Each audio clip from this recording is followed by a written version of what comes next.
Back in October of 1997, me and my friends tried Myst for the very first time on Sega Saturn. We never heard of it before, and we were expecting a horror game or something. I remember going through some of the buildings on this island, and we were expecting things to jump out at us. And we were wondering, where's the weapons? Where's the armor? Where's the life ups? I remember we got jump scared at how fast the doors opened.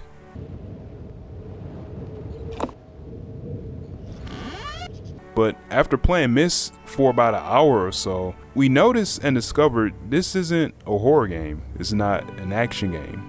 It really isn't supposed to be scary or frightening, probably more intriguing and cerebral. We learned that this game needed us to use our thinking caps and explore Myst Island to learn more about it. At first, we were all stuck trying to understand what was going on. There were keypads and knobs in front of us. And I remember the first time we went to the library and opened up the blue and red books. We were definitely like, we ain't giving no blue pages to this guy. He's weird as hell. Ring. Blue pages. And the guy in the red book, he seemed shady. Bring me a red page. So we didn't know who to give the pages to.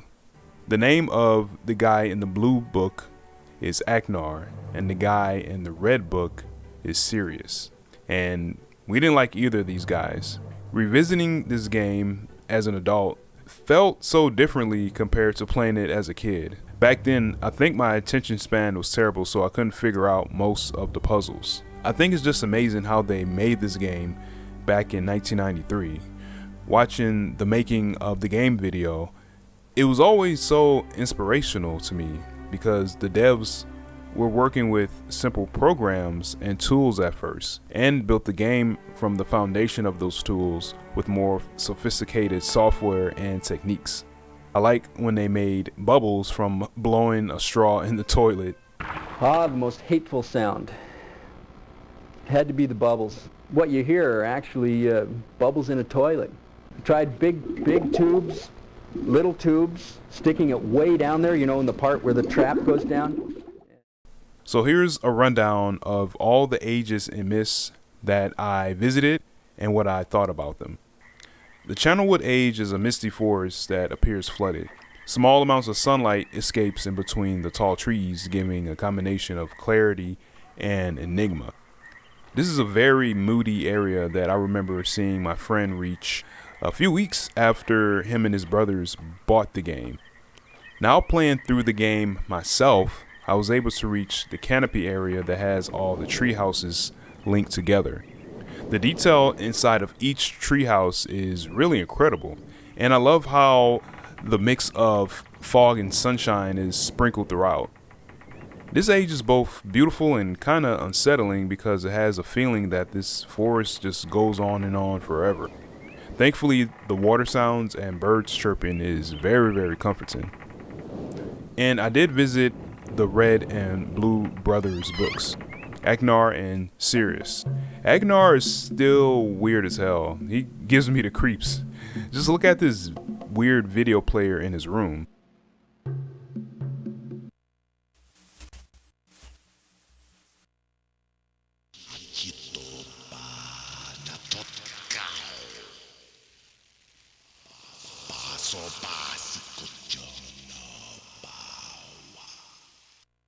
And this dungeon room is just creepy.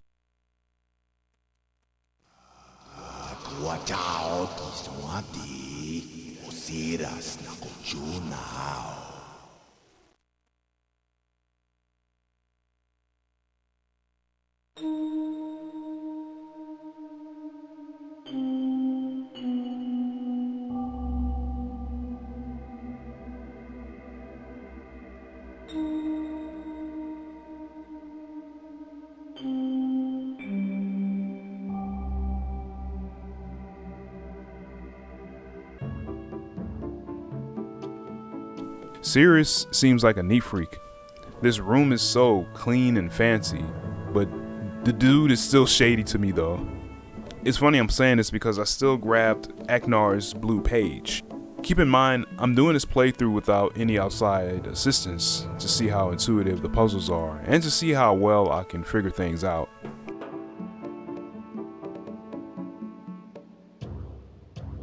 I did have navigation issues with this age actually. It was hard to know where I was most of the time.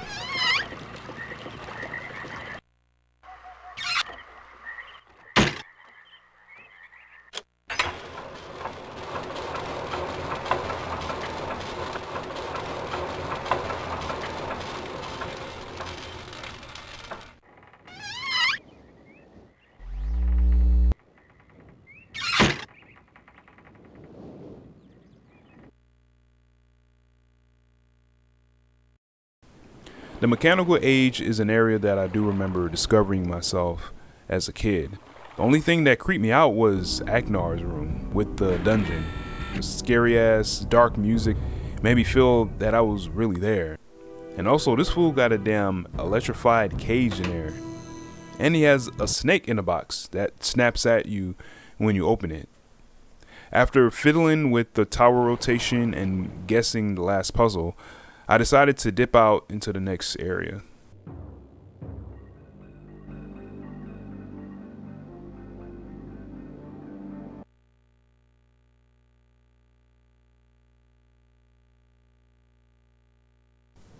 After learning that there are hints to some of the puzzles by reading the books in the library, I was ready to go to the selenitic age. I will say that this area looks kind of plain and basic with small canyons and brick staircases, but I did find two areas that stood out to me. One area that creeped me out is a tunnel leading to another opening close by. There is a light switch providing light to the tunnel. I turned it off to see how it will look and it is hella dark. An area I found quite peaceful was a small forested area leading to the water sound station. There is a small man-made waterfall that shows an FMV of water animating, falling off to the side. This is definitely a place that I would love to hang out at.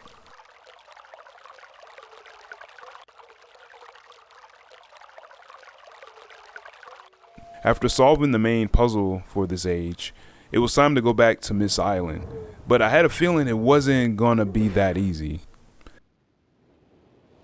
This area looks so scary. It's so dark and futuristic, cold and uninviting. And I see there's some kind of orange ship in the middle of this large mechanical room.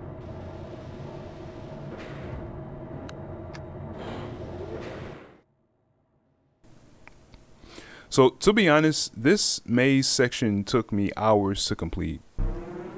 I even tried writing down a little map to help me, but it didn't work.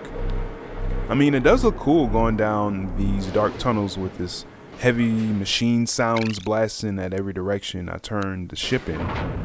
After spending too much time trying to figure this out, I threw in a towel and got some help online. After getting through this maze nightmare, I was ready to head back to Myst Island for the final age to visit. After figuring out the puzzle to raise up the ship near the dock, I was on my way.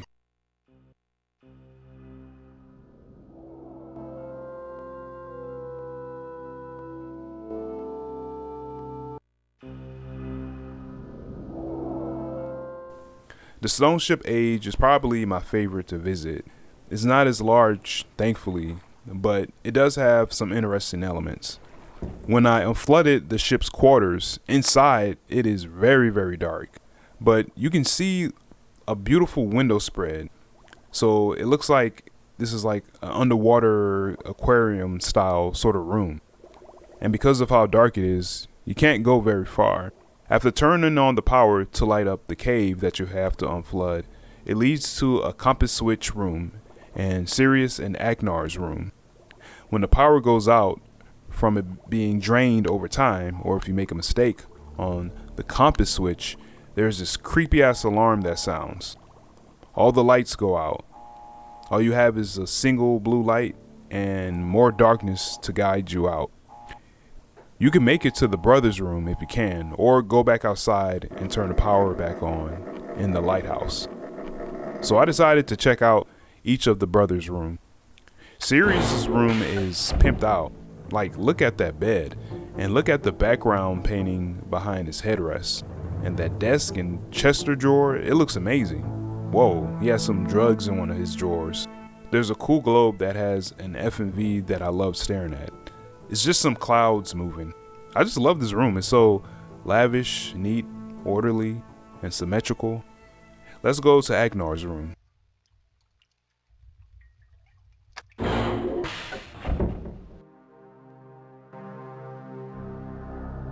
Yeah, this is still weird. A ribcage lamp, a strange projector thing that shows a skull. His drawers are full of maps, paintings, and a clue for the final puzzle in the game. His bed looks disgusting. After figuring out the puzzle to the compass switch, it was time to visit the ship's quarters again, hopefully with more light to help me see what's inside.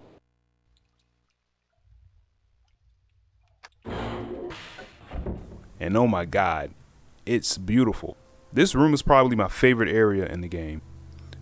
The light from outside in the water just shining through the windows, hitting the wood panels, the banisters, the walls. It's just amazing to look at. I wish I can live in this room. If I was rich, I would build something like this. Down the stairs, there's this kind of small room with these windows with light shining through it, and it's hitting the wooden desk. It looks amazing. It looks so real. Now it's time to go back to Myst Island.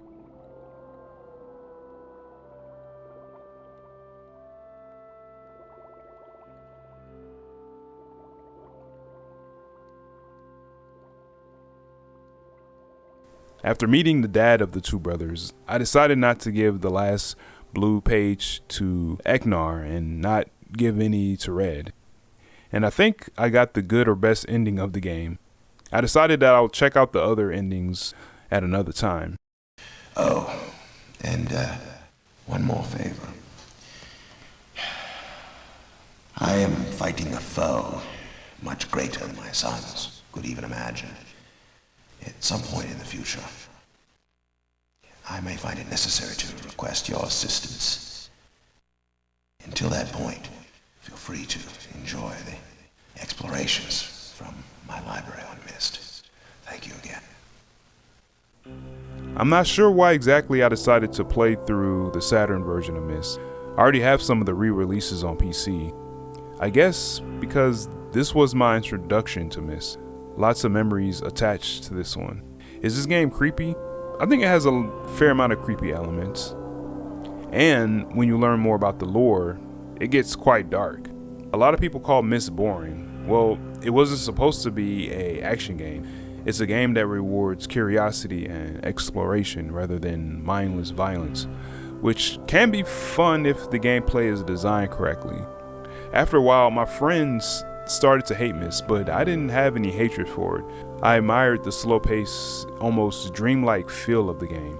Also with the fact that you can't die and there isn't any time limit to complete the game. But I did get stuck once, actually.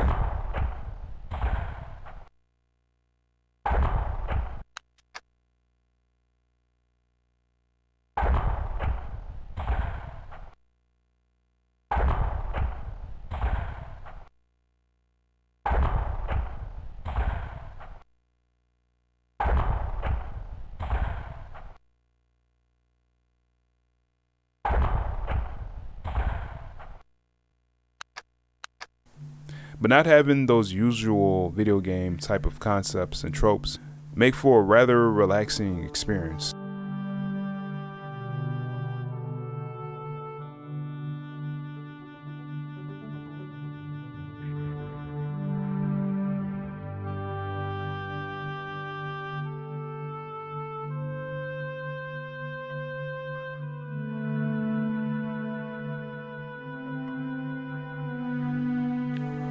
I recently visited one of the oldest historical public buildings in my city, and I took a couple pictures, and all I could think about was Myst and the music.